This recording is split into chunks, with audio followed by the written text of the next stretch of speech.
yen wa cha ke lor wa ko be walking ni Yemen na jan din chen ko ku an bi jam on ni John wa ko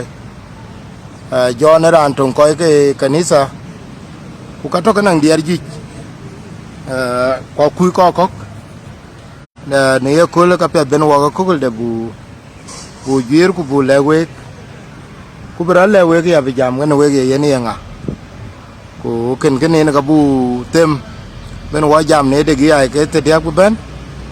e cher ke yongo ya ko kol de ku gal gameno so we chu ke lor John in cha lor do re ro ja na pet John in ba ti gwer wok da gwer ko kol do da ye yini nga okay an gai cholo we akoy ni gai dot rin chen gai yo mama ni chol John woy yen pande ne di datin ana di pan jolabi na la bi te ga ne di awan ni ga te di datin ga long din dia ga apiat jalwa jwer Christianity duda in lokanisa runo na ke na pia gam ke ala na pia gam ana yonum 94 ni gete yoranum tin ko gamdi a chene jula lwe ke chobia ana leere lwe ran kira ne dida mani ne ama en gelera lwe ni yoranum di kanang tong ya remember yoranum di yena ko da ke yorgo ni manum tuen ke yedia ke gon bai na chirin tok che ping kerin tok ga ai ko la tin ga dia a wen yor ga ni gora an ben ga chora chire chirane dida a wen bi en golo bi ya chon ga gora bi ya chora chir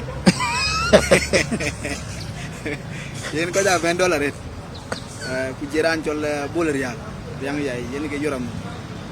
jolo gulo yen man chine lele ya ke garin chin ke gurupyo ben ke nali gawa ben ke yomo en yen do ko da jalbe jaya bu ni ke to jolo yen men moy kuren garin ke diara ci le bi yonam ke ran chol ma yola lier ma gak ra jalbe jore yen e benjil bay dan ra jalbe jor jelo yen ne chol jon kurin jen ke jon ke ka ba ke yen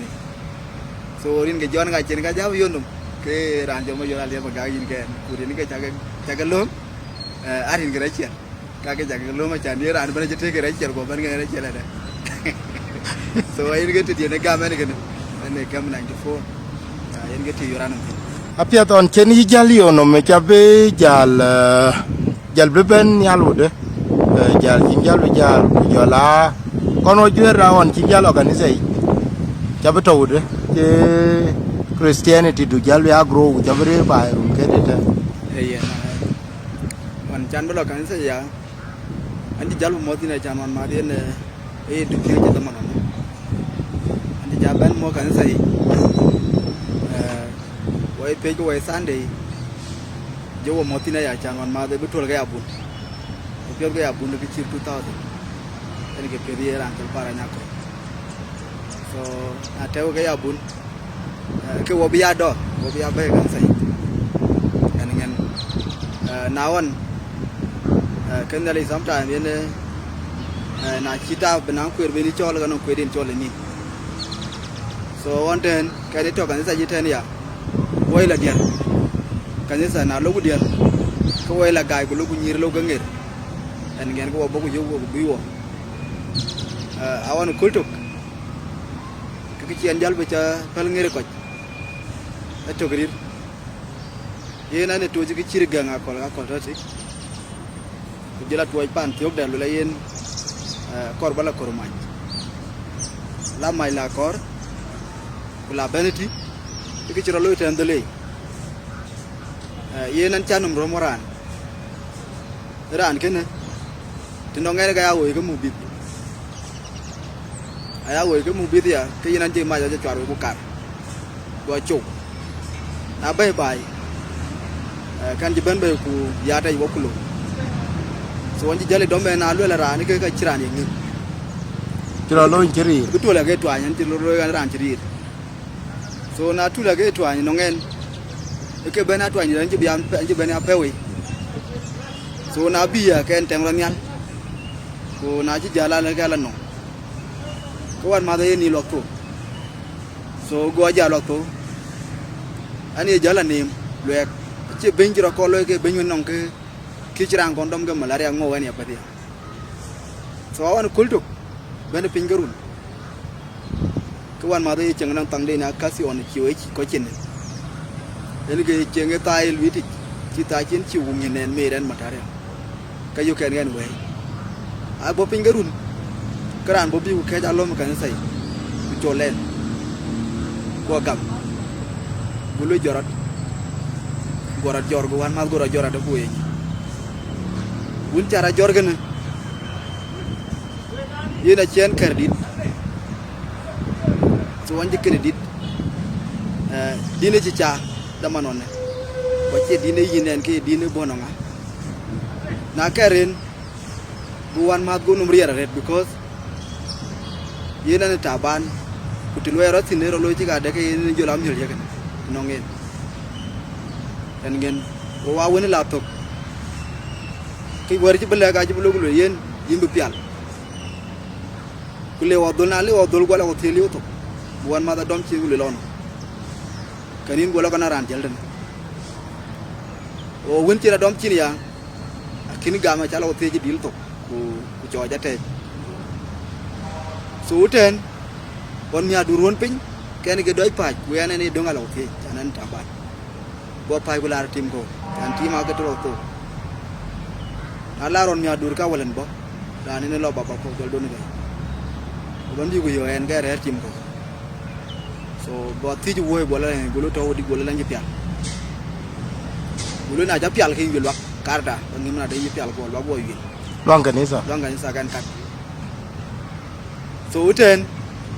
yen ke biya jale to angene on je to angene jen jal ke ke bananum andi kan garo aja ga ben tongi gora un chopen jaran cien bi cele kedit ku le pial ye kaka aja ga ben tongi go yo ke nale jikan ke cien jo pial gan kena cien bi japel bapak jangir banyiri bak jangir bi la ko bi ko ku jala lo kanisa so kene yen geti chanale chan jal bi nyina de ke yen nele nge ko nyanga chan jal bu gam ku jal woy ba jal para jela ra kan ranti o ku jal roten so jal chan jal bi jal ban ka kuma yen geti jal bi ceng ku de ga lu nele awane an ji ben taw kan evangelist ke cirtu wotre yen ga tewen na tewen ke were jalwel bay ko ye tew ken en ake ko ngwen ha wane ko en ngin na tewen ken jire ko wan ma da ya bun ku wol ru ko wachi bay ke ya chan ga to ken wo ga nyir ka woro wo ga wat ko re gu le yen cirande ba ka bay ang ma le biya en so wanci bilo buni ken bagam anci ben lar kan sa ku ci ko ci gam na le kan sa ga ni wo ke le ke taw la da man wer ca ben luil willa nga bunu wo jalo ina bun o ki ca bele bun jalo ina bun long dio ko long ke koy tew kenen ka buwe ki yen we ay koy dira a lewru de maj ko na ranji taw de nani met am tiro lew maj ko na ca do wari ce ko wari jaro mor ke kor tab lugo le ina kor ba kan le chan yen ben agel ko bun gulo ga pe da bun belonga ku tew long dien jal wele tew long e dum na ben yagen dama non tew ngan evangelist ken bay cien bi do wana cha wari je ku wari che yen acha ga ben te mana jahni ran ku non kray loy ka gem so bu ke yen ku won yi ga ping ti wan balo buti yen ti ala wir buti ke koy wur ga na cha wir cha chwat ke yin loy nyun nyen ku wel ko ga nyen bi no cái đối thêm cái việc cái cha nó ka lo ko le ruer ko ka be lo ko ka ken gara ku dewa miel ke kene arir ko ke nyini go chani ba ke do ja ko wa na lo ene ya kulal bino ma le ga le ro la bun ke den bu le ke we du na ko wa tem ko bo bu wa wani kan sai bo le ga fiat so yen on chin le chole yen an ci belo kan sai bu an ci wet kertano aja ketem ba pyoj e damone ku jila war jam ben ga kuma ke ci man tan man an de ken do ka kan le ci ko jina chol so lo ngam dia kan je bare kan sai gerin ga wan ci lu ya lu ye ci man jal ku ben ketik da yin yin ceket ku alwa nong dier ju jaret acha ka ni jen ke dia ku tede kar dier ko ku jal ku la nen ke dier ku na ba kan jur wok in gol keteruno ku ye dian ngodin tueng du ne golin ket yen yen nyati yen ane gol chak ke chir tu oget yen ke galan chak into kenya den kan to kenya dina ku ya dier ya ke jal mun ta nong anong a chang to a chang woni an gorio je kidia ba kidia bala le ko nim ke ye ne ke ne ro lo je ga de ke ye lei bo ke ya tian ku ya ke gor yiga gor to njem so aga gor to njem ku taw ke tan ngen na won ke ke jura jab loy ba ide ne ke dier chen ga mo ke ya buki na won gara jol ma jong ma nyanga koy patuit e ya iran du pye ci ben gu yo janu bu ngina ya mu chay kol an ke dia ya mu na lar kan sa kan mu ke dia so na won kol to ke la gu jel buk jelo gu jel buk jel yepe go jalu le jon wo dier ke nga bo la ka dier ke chu to ta bo lu le dan jele ba kher din to ko le yom la re ken bo le ye na chu to ke yom la ra le timba kher din to bo le ka pet na wen ke nen ni digi dien yan gorio je ke luang lai ta sen go te ke tong ti ke na de ke ton mu ke den go ban di ku ti da tong na ba ke wor mo ni mu ko ban ye so india yi mo india yan mo india rai so go ja yo ku le kar ba di men ba la pien ba na tong di atong ku kurbu go le ko wobla so na lo ku ten gen ti lo ko jal kar din to an gen go jalo ku le diar ka ci diar ka kon pi so yenga dong dia ko jala ka dia che go jala yung india rin ga moñ bola ni ariyo achan ni ara chanin be an kwelo wi wa chan ni ara da chanin ka ki jenge ga logu la yen ngade le rot or ka ka yila ka ka cha ga miar en kan ga muhin ma jok bulu yi ga mu ga kunu bola ka ban ka ya du ito akar ban ga ya longa to to ti che long di bana pyo ga lang wan ka che bulu lo okay na yon ke chir tu 11 go tok der ke chu pin gol den bai den go chol go riei ke bala to kuli ke riei o ken be yo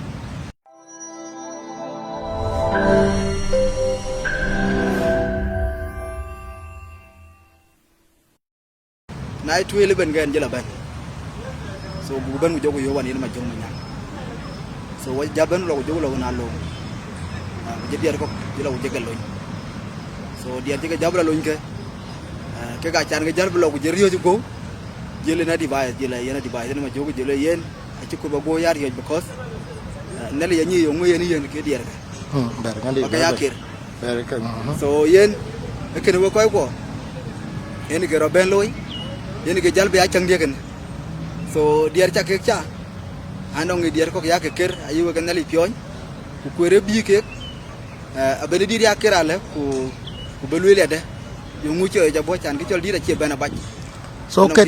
din tu ngon yo ma joge dian ngo yen din ker ma joga wala yen din ma sera ku din gene yen ke ni ar dir yede e jamul le yen le we ko yen ya lewan din do na bi adi te ken weret ga men pio ban wal karo ku gam na linda we ko yen ya lewan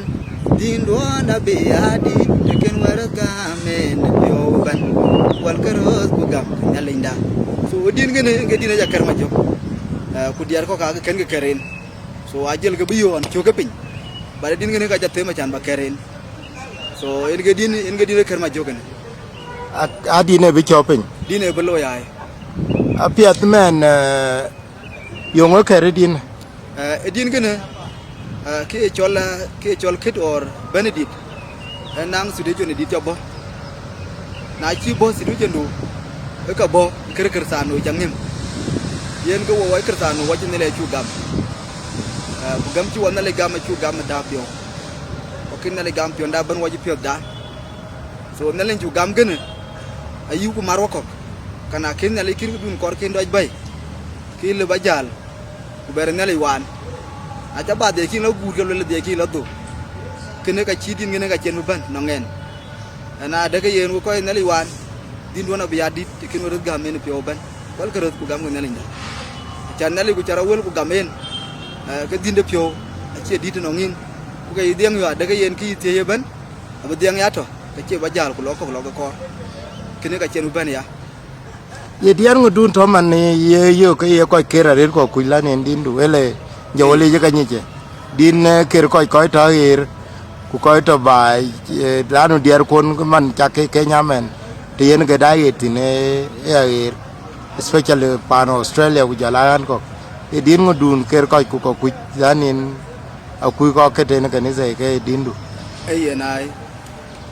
din kedaret ke din ne ni ci ko juj ay ko kedaret ku yena yi ko juj la daga yen e din tung nyar ke diar ke ni ku ga yi nyar ne nale ci bi akel e din jamul la nyali te ro de cho dia ban ko pyo ya gel ne loy dere jab ma ne pin no ma gel nyali nong ye cho ken cha ka ne loy dui we lu ku bi ya dog banit pyo we pyo ndara na wa yo e pion daran banyale yene yong la ba loy du loy ne bi ne mo ba ti kitong de ne bi in cha lawa ma gung de pion ya tang i be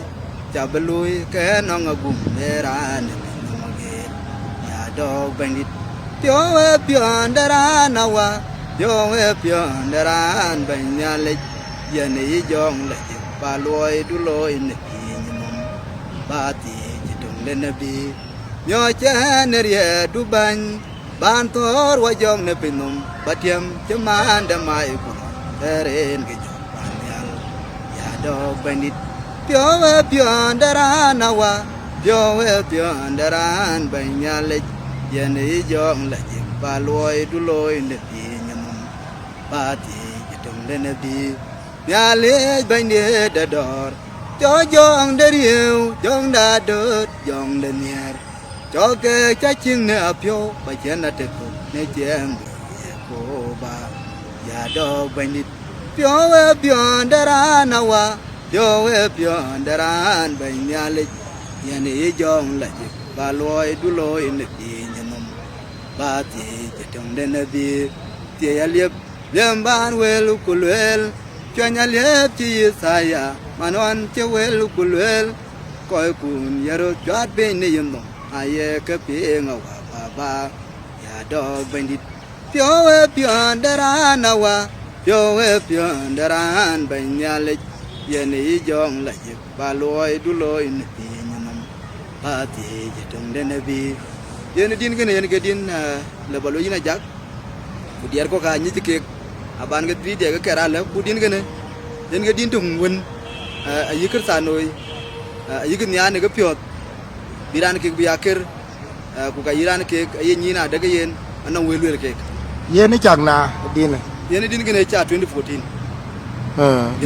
yong cho ye chak ke cho ye cha ina jak ku jela ker sana do ping ani ara re cha den interview lo ya jang deng jong ko ani ara re cha den dit ku ping ran ka ye kui aka ko li de bode kuna kiran tije man jena tigene keri la ko ko dit ayi nyi ken keri na liwen ka yini ye yilo la chanen biran da benyi yeni din gene bana biyen ane to lwa tan lai tawo tan gan ani benjil za lu lwa na lwa ke ki chira lo tan 2014 yen anji ben ke wo woni nyan kai na woni nyan kai ji ben ke gene long kanisa mun chi wo ke wan yen ka che tong chi wo chi ni tong gene e tong den gen du pinye jure kan sai yen an ke benji de lwa du pinge ne bogay kaman na bi ke kaman ke ki chiro loy kun ta nan ngena daga yana koro ke ga du pi ku garwandi woro la gere no ngulale no in ci tawo du pi kena kin wobe ti ngwan yen waji ben ke ku ke ci wo ben ke a ca bedan no mi chan yen era ne la joñ ke cha ni na daga yen no ku bro loy na wan kul de ke ben yu en ke er ci ma ren o gen ben wi na we yang jira jatang nyal ga ran ji piori hak ku jal kor barom na kar barom gan ji joñ ko ke yus ku jela kar sa no ko ke ten ci man du pi ke a gen ben joñ na joñ gen ken kin pio gam chani na ji wi kwen kin gidio bor iten ci na budura ret kana ran ji piori hak awan te gan de gan jel ku tembala kor chok go de go wale ke dudun ci wopin rom awan mi adur sa ba kici za da temgar yaro mi ga sukul ko ci tangan pa kula te ni tin chana kor bakur ba ke de babor winje ni we winje na we ken yena ke robla lewa ken bla yo na wana kul akol dali gam bila duo gen ber ba kor ci go ci yo na ke diak ke we koy ko kicir taro kan ji ben nyot ji ben ku cholen go pai un ci na chol gani ya pai ga ngiran chola ga chayo go du pin ai kan number 2 go de gan chol kulula ran kor gana ci biyo wora jor taro wular situ rumi la gure situ no chanu pin murun banyi yo chane ni yo cira lono anti bare situ rumi awon gan dom nin go nin ten situ rumi kurti gi na won mi adur ko mi ko sukul ke jorot baay ten wo den go pingo pa wane ke kular na lar kan ci lor radial pande wala ko yo gali wo ko won ci legan wona ko rali baaya ti ñaan ke ñin e to baay go lole kaliw ete na jala ban nga ñi pior yak be ko ja ciol gan ñi pior yak na wona ko ci kon benanum gani ci kon karanum e pio na ran dini ya ber penyedit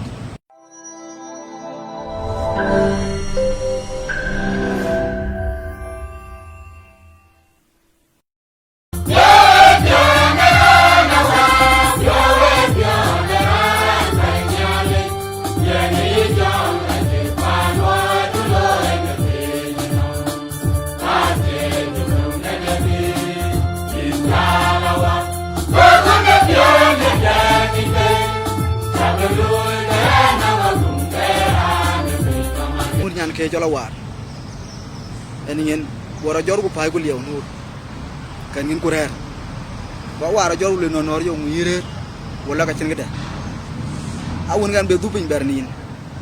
go de ga keranu magen pio na ran de ga keranu wonte hanan ci nin jala jor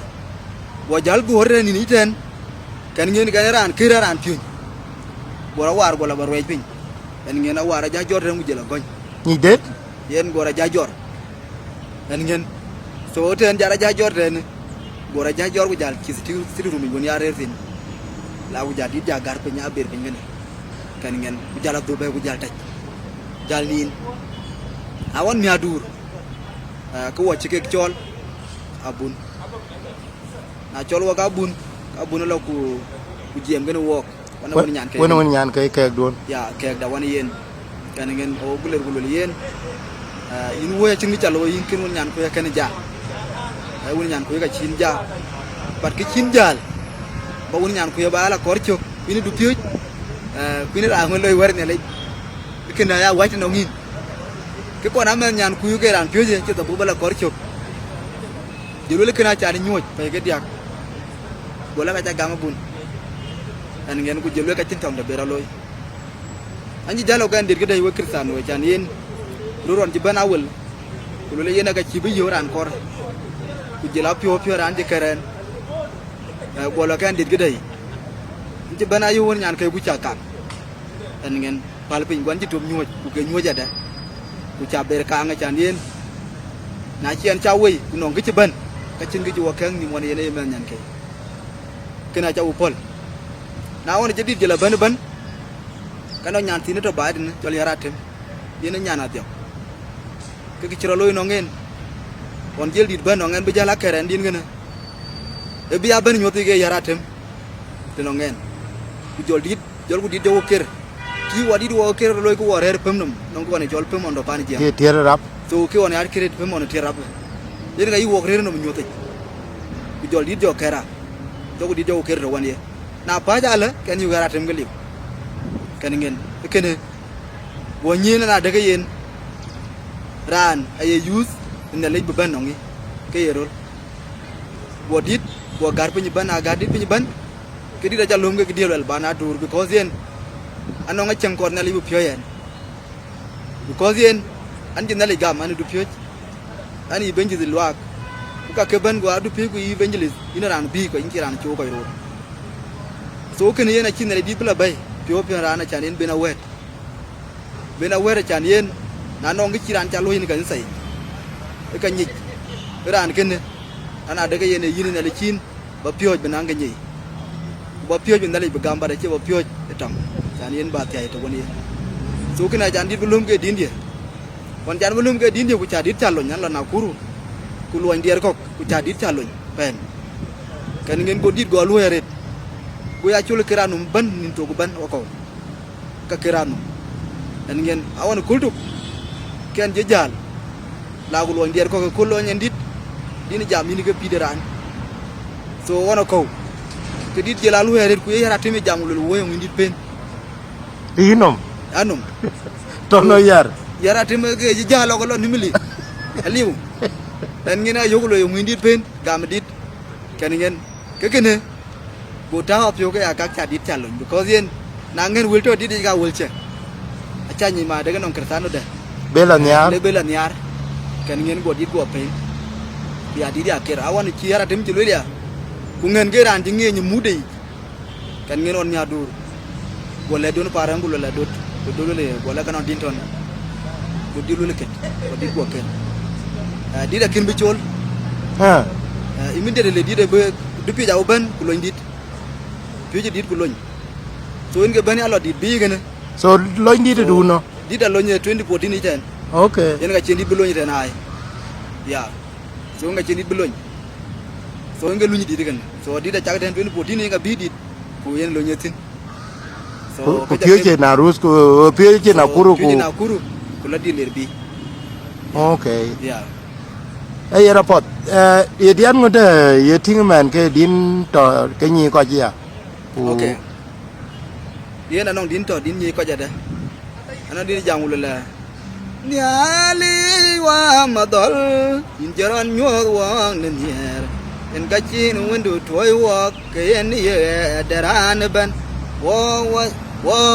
kerzano wajme na minde jamadan man yen ye ke matie nergu pyo ka edit akam de ko edit galali de jur ko gaji din na din de matie dia da ban kerato akeror war ado jemante on cheni yelwel ni saya yelwega beben chilwel ni saya yera beben pinda de beluna bemer enga chene gai man wen ye wok beran ben luak bi tin piade nergu pyo dit akem de ko yedit galale de jur ko gaji din ne din de matie dia de ban kerato ga keror war ato jemante on cheni elwel ni saya elwaga beben malaika ya dur ne din de matie mom nyal jeban ga ye chukerato wo jwa jang pin no mager nir gu pyot kulo gu benda dor meleng la cha ba chedet nir gu pyot ga yedit akem de ko yedit galale de jur ko ga jedin ne din de matie dia de ban kerato keror war ato jemante on cheni yelwel ni saya yelwe ga beben dia de achene ban keror yo nan mentino Lia betun de lom bain de judaya Gonya lindere malaika jobo be Joseph yok be men chedin lari kal karanda ter wano ke jengken lewok nirgu pyok yedit akem de ko yedit galale de jur ko gaje din ngem ne din tiade dia da bankara to akeror war ato jemante wan cheni yelweni Luega beben ale ngalin piada jaloi daran kutang rede jaga jogu tenong ker kui mandi gai manuel ke cheng den yer cheng de dor cheng da tie gui yen de da bankera to jua jama ben kor nirgu pyo yedit akem de ko yedit galali de jur ko gaje din ngem ne din de matye dia da bankera to akeror war ato jemante on cheni yelwel ni saya yelwaga beben so din gene ayi kersano ayi ker din gene ku gwere bien you know diar ko ay ban anong sidu jeni diar jabo ciman ciwa ke pinga din diar kuman din diar gene yena anong ki impress can badit baca na lugu dino mga lugu lo yen nali wa ma dolin jira nyur wong ni nier ci nale ro nyur wok ci wa yen jeng pet wa ci wa wer be na reti to jeng pet ci nale nyur wok ne bu gam yeden ci bayna pin be kene yen a ci dit ben ben nga can badit bala kersa noy dana daga yen ne de nale ci ro nyur wok ci wok ya koy ke man jeng wok acan da man teron gene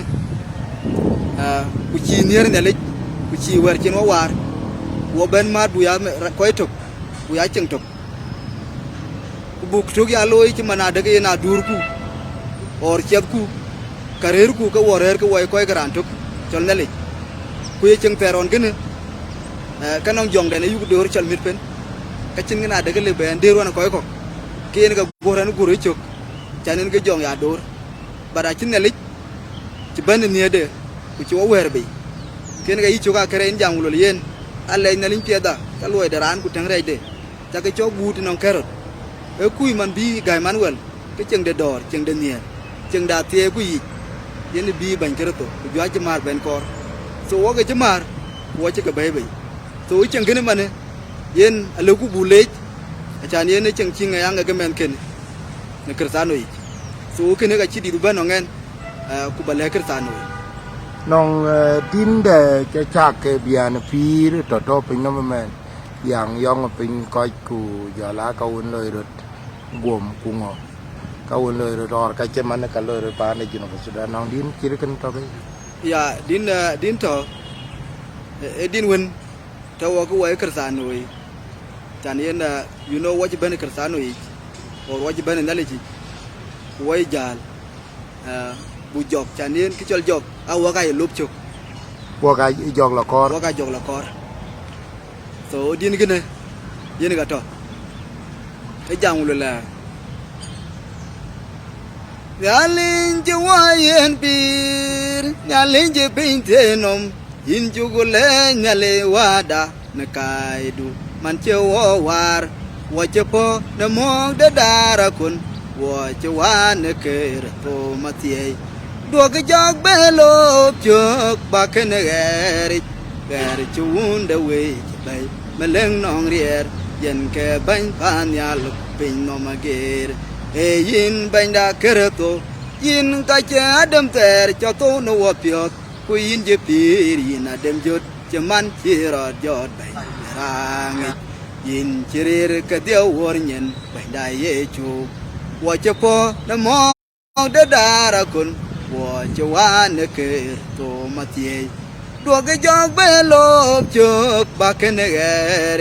ger chun de we bay meleng nong rier yen ke ban pan ya lu pin no mager yin che wa war yin che wa ko yin ker to jog metera chu be kor yin che re wan tera dem nyai ne pi nyenom beran yerin ku gam chuog ya to matie ku benang pirate ni cheng lui in kerato benda wa che pon mong da dara kun wa che wan ker to matie do ga jog belop chok ba ken eri chu unda we che bay meleng nong rier yen ke ban pan yal pin no mager wa pyo da chol dere kerato benda yin ke nyong dan yale wa che ben pin nom yin jo wa kuin lwe de jok bo ye ya loy ko wa che mar pin no mager wa che po na mo de dara kun wa che wa ne ker to matie do ga jok belop chok ba ken eri chu won da we che bay meleng nong rier yen ke ban pan yal pin no mager awur ka ban jol ku pi da gai dulwek men chui ga gam ne ke da luang da du kwa nwan du ku ke ber ga gam ku ke nyong che war wa che pon mo da dara kun wa che wa ne ke to matie du ga jog belop chok ba ke ne eri chu un da we che bay meleng nong rier yen ke ban pan yal pin no mager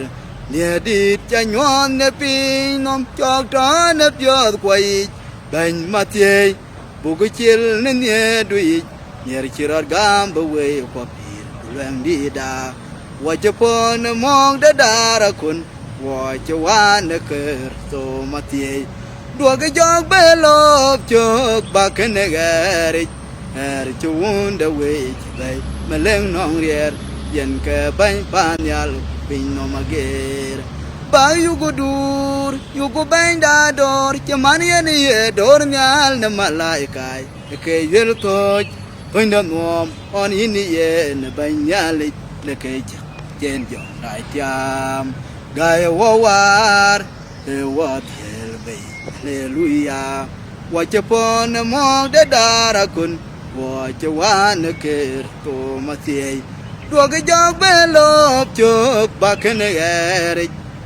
chu un da we che bay meleng nong rier yen ke ban pan yal pin no mager pyo che wong matie bu ko nang adun da wil pya ku chu be che ju dai ai on pyu chin ken ne parabol da pyu go ga yin ya yo ku kem ku ga nong go jong raj hui na bo na wo du lek man chi ra ga man chin wa war yin ga bi da wa che po na mo da dara kun wa che wa ne ker to matie do ga jog belop jog ba ken eri chu un da we bay meleng nong rier yen ke ban pan yal pin no mager so din ga ni na jaga ne chuk tier chu ko ro cha ga nyang we e chuk tier ai so din ga ne e din da ko wo ye ko win chin da le gam wo ye kersanoi wo kai be wo kai abun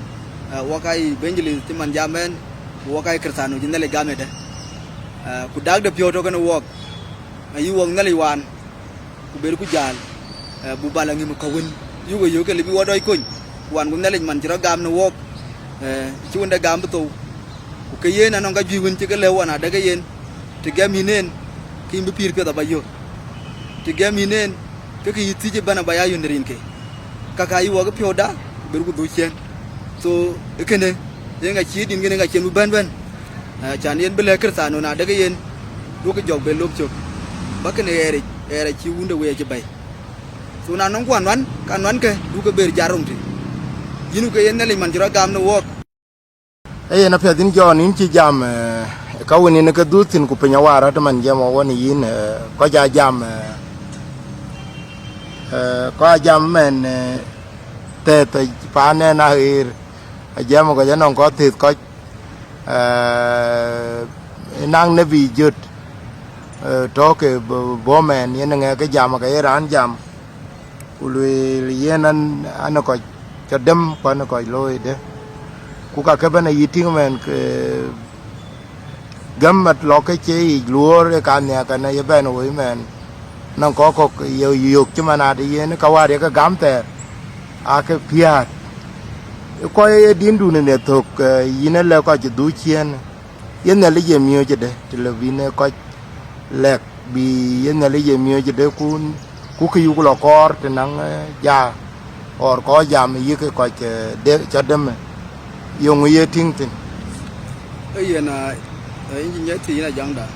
nó là giống nhiều kia luôn là nó là giống nhiều là lúc của Bible lịch cái tiếng chu nam Bible lịch tiếng chu nam yên ổn yên là luôn là cái nông nhiều tin đấy chỉ là chuyên tite để nó chỉ đông nào nó bora anh đến là lịch cái nào muốn chụp cục và chuyên để chiêm mình tin chỉ chuyên cái này chỉ bel luôn na luyen kene ke chuni ti donga chin pinda chuni kene on tina luyen pione nele chin nele jibi die ga dirtin chuna ken betok ku miyo ken betok ku ka ga ji dong kana daga yen abaga tala kolto ku toka kene ani ma daga nele jamiyo ji kwer ko na lugu bible ko ji ko ka to ko chin nele ga miyo na to ku mane ti wo ko way kirsanoi ku branda be chol man de don tin kalwe live de tinale jimi yoje de be kene ga to ki twe ngawul ki woyo ko ki kor gu bu ko ne anyi ki tinale jimi we inde kin pini pini ki diang nyi nele no ngi ci juer ni ke ki bi yani wo ya bay gu ci ga yanin yin yu ngin pir ku yirir kene le jalle bananga korin ke ki yini ke bin pir ka ci ba jal balo no ran war yongin ku pido be yiri ya no ngende duwi no nge so an jangulo nele je miyo awa ka nele ya gam bible ti nele yen wo di wo ke long nyi akin ku gam yu kuen ti boko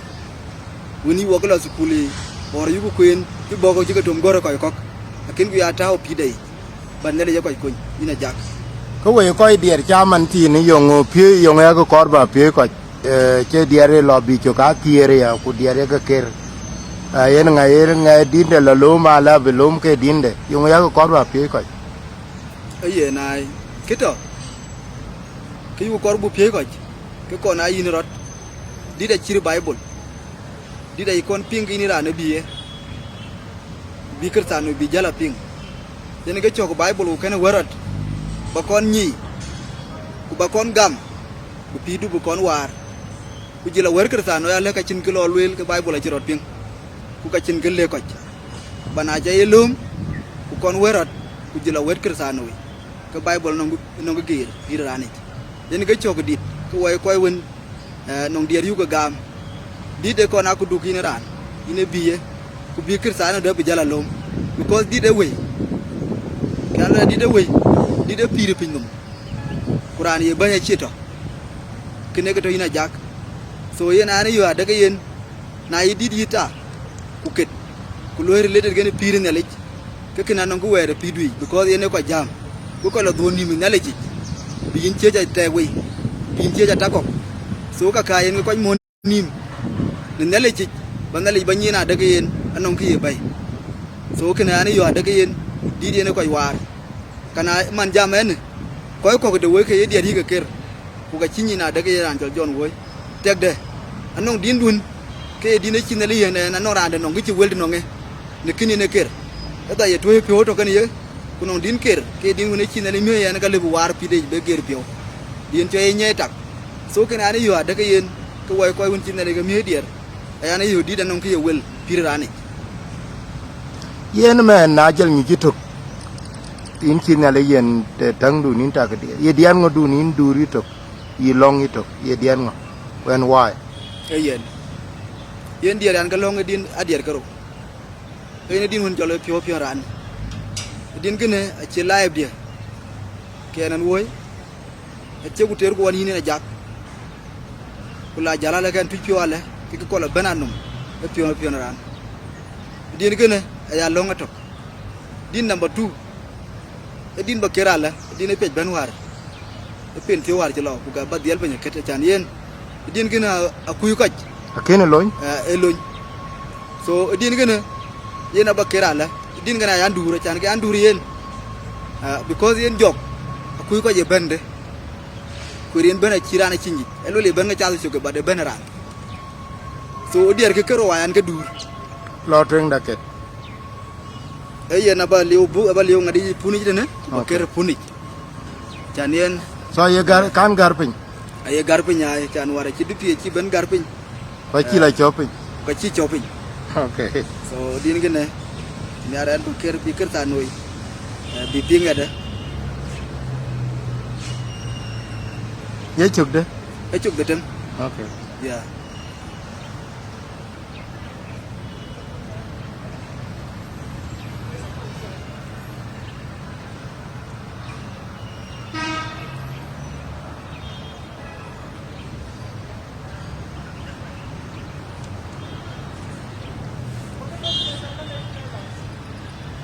Yena lugulu la jong di de ko ba loin du du jakul de debi bi ke chilem de mach ku tien ke nerier bi ke dara kon ya tiam ku poga wen ka ban kereto ke che dier pi nom wato wan jong la jengon ko che ke chol ni kereto yugo ko ne gam dai jo ke ban ke jingen akor be ye galu de ye ko ba btuor pin yu ko ye chu chol be jong ta ye to go walk ago putien yen dong ke chin ye de ban ye chu chen wa wer be ku ber wa yen du gel de we man be to go wa ga gut kul chen de lu kul ben ye chu pin lung nom wato wan jong la jengon ko che ke chol ne kerato yugo ko ne gam dai jo ke ban ke jengen akor be ye galu de ye ko ba btuor pin yugo ye chu chol be jong di cha ye to go walk ago gutiem ni yen wa ko je ga wang ne riem de nyok ku jir woni ne tiamagir dugu wanim belia unong ria de lo ko de nong jong rai ajerier warie de jong dit kam gunya le ku ke yugo kor abu ya yot nong wer wato wan jong la jengon ko che ke chol ne kerato yugo ko ne gam dai jo ke ban ke jengen akor be ye galu de ye ko ba btuor pin yugo ye chu chol be jong hit cha ye to go walk ago gutiem ni yen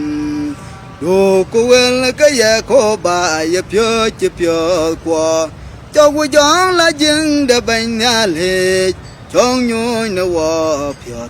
ago gu na nga don de ni bi wa koi ge pyo digna nga de pirater wa de pir bu la yo paradiso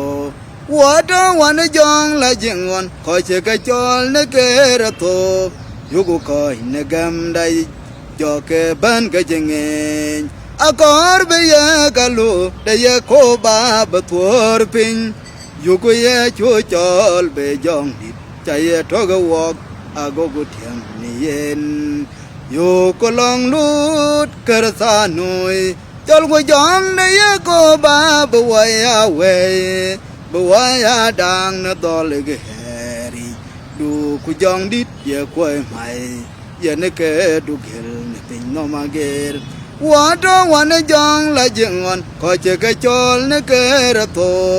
yugo ko ne gam dai jo ke ban ke jengen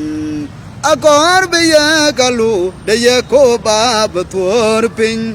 yugo ye chu chol be jong dit cha ye to go walk ago gutiem ni yen yugo ro gai ne jong la jik ko ye cheng ni yen abat ye de la jeng de gam abiga yo wada pirjon be banalamya abe ya kana doinda tin wo pyo kwa ye ko ba di jong de ge cheng jong da tie wato wan jong la jengon ko che ke chol ne kerato yugo ko ne gam dai jo ke ban ke jengen akor be ye galu de ye ko ba btuor pin yugo ye chu chol be jong dit cha ye to go walk ago gutiam yen en din ina jak en ga din dung ne jamar ga ne din gene na daga yen ayan kalong kiana din bay anong kicha nyelwel ni ku lele yen man tin ka ja nang ne bi ga dum ku ko ye a chinga ga jong de ala bay ci mana daga yen yinga lele tidato o lele nge an je an je kwan ku ngo ko bi ko din gene ana nyar chan yen ban ya long ku yene pe lo nyar pe noir lo ke pe lo a bi kirtano jalio ka bi jalio ke cha longgol ke longgol yen ay lo ya ber ben lo yen woto woni jong la jingon ko ci ke chol ne kirto yu ko ne gamdai joge ben ga jingen ku yena kor bi ya ga ludi ya ko ba ko bu tor ben ya ga ludi ya ko ba ci long ci yi ci man wor ko ni wo ga rirtin a wo ko way ko ci na le ga bay ni ceng dai wo ga kor bi jok bu ga tor ben cana ci wayen cenga tetok a ci wayen cengun yi wor man ku ko gi ko gin ya ko waji tay ku na ju tay ke joga ci ya ga ludi ya ko ba ci dapin ke ne ga to ina jak ana yona daga yen bana bi yen e pi dan ci wala tin go way kersano can la ci wala tin man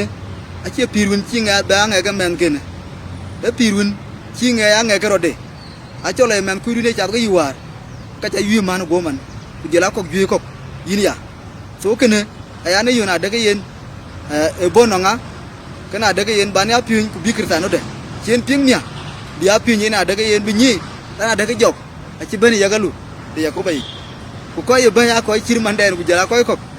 lo gi ci nale gam a ci ran kin nale gam e jog bay bara nyi nale gam gi la bay lo ek so na yu la tala jek ku wet ku way na bi ga dum ku jela ko bi ko ginya ke joga ci ban akor bi ya galu de ko ba akor bu da pin bar ko kor bu to e bu nyi na de woto wona jong la jingon tuji pin dom na daga yen bu ya gel ko bi ko ginya to gana wok tu pe bula pak ke ne ga to so ngan jam ne ko lo yen wo ko ci ga wa ngriam de nyok ku jirwa ni tema ger du ko ni be liap unong riede lo ko nang jong ra ci riede war riede jong dit dam gu nyali ku ku ko ban bu ya yitu nang we mani ne jong dit so ke ni na jaga ya ne yo din dong jamar pionde rani ye ka ko en man ke diar ku yigde ban ye na ajuj ja akwen ga ajuj ina jak ni namba de na kana kerku namba de na chale ba ni bara ajuj kwa ye ka ko de damu ke ye na le ba ga ker ban de keren ke no ku mu ke ban ne ye ka to ko de na liu ga ne ban yo gu so yen yo gu ki chan ga mu ban yen aya yo na de ga yen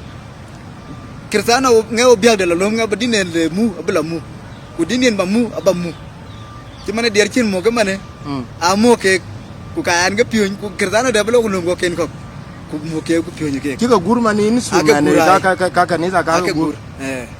aga gurai aga yi ga jal to ping te aga jal to ping de nai okay now yo nglo balle ko topic nam ke yin jala wo ke be ya to da yo ngo balle ko ni biane talent don before when wala into that ke yin ye kan wo lo ba ka lwel ka jaga gum because na bo ke ko ye dia a chin ke chen go che man we ka nang talent nan che ran tung nang talent cha ka din to ku la yu ba yet man an yu yet an che di chak a cha lo chak lekin nang ka ye ran ko gum ye kan wo lo ba ka lwel pi du ka jaga gum as a Christian or as a person ka won chi encourage ba ko mun ni dia ya yen ke to ina jak inji nyeti ku jon kan yen ki chol kersano bana jen kersano choku yin kersano ke ladin bagum barki chogum che ken nale gamwa che man nale che yen goma kersano na janale gam ga ladin bi tem non ga ju yitem ke alu le yen anon ga ju yitem an ci gum chan gum yen a challe ba luglo le yen an ci gum re de chan yen ko gi ko ga de ga do twen ko ga ran pi wer ne le a de ga do twen bi de ga bo ke ka won bi en pes ni wer ke ni ke an jama ina jak ne gam ne le on chan ne le jan ni ya de ga yen a cha gam ku ka ba loy so ga gam nin agam gan ci aran dir chan yen gam ne le non gam le ci li tema ge ko nan gam bi ne tawi yi pio na dagi na nong keluoy so cái yen abale we kule ko we kersano di cinna le gam ke kajaga guma ga chirman ya ter because yen anorande na toke kanisa woni yen ko wole ba ke bada ku yemu ke woni ye ka ke ku kane ga tawinum kala bi nyaay ceng na le jij yemu bi ke bat ki tawinum miran eti bi wo bi yutin wo bi yono na ya ki ceng na le jij ke yidyang nyiran kina non kin na le yen yen ta ba diang pioj ba nyut ceng to kan yin or ba nyut ceng kin na le bay ka cha ke gum ina jak bad yen a kan ke nyop chan yen ban ke piola tai tai we nong ne le bad ke ni ka chen wir a chen wir nong ko chi lui ke na nong ko bu de ke lui ke na na bu de ke muta bad yen ni ki chin na le chen lui la da ke yen bu ko ya gum because yen ran ne le gam ban ai lui la da ke yen bi chu ke ba ke diang ya kwan yi ti gom chen gum ka ke a yu ke yo na da ke na le bu ke gum kir number 2 yen ni diar ke aya ka yo alibian jam kana nang ki cha gum de we ka le ba alibian jam cha nin ba ka gum ba ya pal bin ku ba ya kan ne le ku ka le bi kar krisano de le ku bi jam a chan be ka gum gene bi ya pal ne le chin so ye ne long gum ka cha ka gum aka chirman ka uni ko garung wer bad yen way ko ti manina jang de ngalari chuk ku ba yina chur gi loy kraj ko to ku ban ko de tungu gene ga yi wayu ka kali bani nom balo le yen kin kan sa gana le banyang woy tan bu woy bu dung tin ko balo kan sa de bar yen jong gana chi bu pola bi de kwa ji chok because mbala yora ko balo yura de chiri yen ka bato e ba pio ran gana ba nyu ta chang to gi chang tin ale yen nin so ba nyu ten yen no ngi ju ko du pi do lo gu jila kar sa ne re gana lo la woy ngi chol dol tani na jang na lo gede ne ku cholo e ko yen kan dol ke kraj kan dol ba tan yen acha kurba nyut achang wen bi jog bi nyuten na daga yen no nga chang ray wen ban nyutin dan ngeen ka chang bi wo ka kan dol abanyi na daga wo ko chingi jaman badala kin ja chol jalla ja ko ndala ache pia in ci lo kre chirgene na ci bagam ka ya wandu ka pal ko la malej achan ngo ke chola bila chete ko gadia bila yi wonran to chin so na lo le gulule yena chingi rajal wo yin ka lo okay malej chani jol na cha wande jere realize kulule yena cha woji kini jor woy kalola okay in cha pol ku dogu logu twen to a changene anya dong nele bar ko rebi yen hina jag yen wan nele yugo sem sam tay mana jinele ja tem dama non kan to skule ki ya long ya lo nele ki ka de no ngin anji kurba pio yar yak bir yak pio ni bingini jangi or bu ngim de no ra un men kere kana lo ku na to kana ga nyoda eto tele nele yen korba nang ni dar wisdom gene ku to kana ka kar kurba ni na won kana to skul catholic yenge tantin awon kultuk ka bunu catholic bo bi loy bi ku weri kulum lat Biden eldoret na wet ke ke chira loye lo ku tur ku rei ke ne akure ga e lo ku tur ke yi so ke ke lo ku re ke nien happiness ku jila wisdom ku jila ko bi ko ke lo ku yin wore ngai yini waye ko komi pin a chi ke tari so ti gora ye komi pin kwa kureti kuraret na won je biya ke ma ke nya kri bana ye ter chalo chin kita sin ga ter go ban mo ter go dong chen a woni ta dong chen ken ji ban be ko kwan wurin je ku taw je be gular su kulik chan kan sa to out of the gate an ngin so na ba kan ji ban be ko nyoj ku lang ku ja lepi na lewi go ke yo ke ka ke ta sin bo len ne le ma le che item ku do lo ngai chan yen an ji tutu ron ne le chan yen be ga nyota to ga chito na won be de ne kan ji ban lo ko chalu kan sa no mudene ke mo wore ngene jalo wakar sa no di ne le gam e piandu je ban ke item chan ba ke chin ne le ke chi nyotin ba ya kwanchok item ba ya kwanchok so ke ni na jak chan be yo na da ke no chin ne le yana so ka ke a kwan ge chok a ke ya ra na chan den ra na ye do so na lo e kra ke le birando ku ne le bendo bari na lo try wara kirman ka we yapanan ke kanisa diara ka ya ke cha kulo ke duori yeran we ya ta kultu kuran we nang album ben diar ke taw to ku be ke ni ci mana de yen go ya diar ya ke ker mana na work take example ay ngade ya tie dit ke mi to pingde e jalo ko wari lekin ke rane chol John Newton a ko kulde a don de ken ana cha ko loin dul mane ka yen nge version de jal bebe kurin ga nge a dong e ka keben ya ke nang that thinking that and my gospel song cool to ka ba ka tem ba ke taw to ku ba ke lo erodia go ni ka ko kulde ya kenina jak ayi ko bi ko tono pin ko yi loy but no wo ke we kan sada yen ade ke kene kana kin pol kin pol ke ka ade ke to idara de kana lo ga ku lo len we ko yen am der cha ba galo ma kole ku ba ka tawel bo mi ku ba ka ker na non ko ben kun ka ben jal kun ku kan ker ke album dia ke kene ale lo la jon wo yen a ci yor we kan sai so a ci yor we ku ka ci der ga ci ke lo so yena ko kol kene be album to ayu ko pala kan za chen be kan za yen lo album so ke dia jiga manim ko che dia garanto e che mane ku le balum ba dia che ba ke lum ko ke man ku lo ko post Facebook ke la barane nom le be lo ko jon wo ke ta de ne lo ben yu pu ni go ka no nga so ake ne yen ake diar ko jor so lo ke diar ko jor era bot yo ba jalle ko ja ker bu jal to jalle jare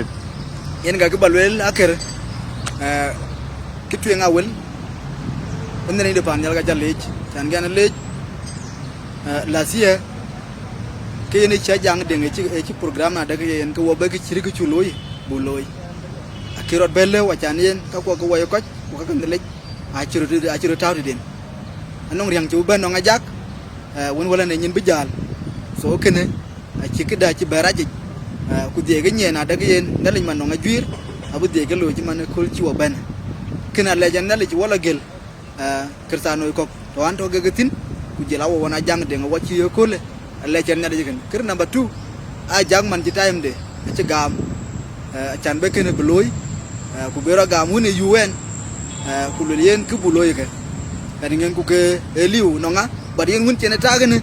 ca be logu la yen jaga ci rot gam ku man ci rot gam gene be ke latin baro gam da nga cana be logu la yen ben yo so kena leje ne yen ajak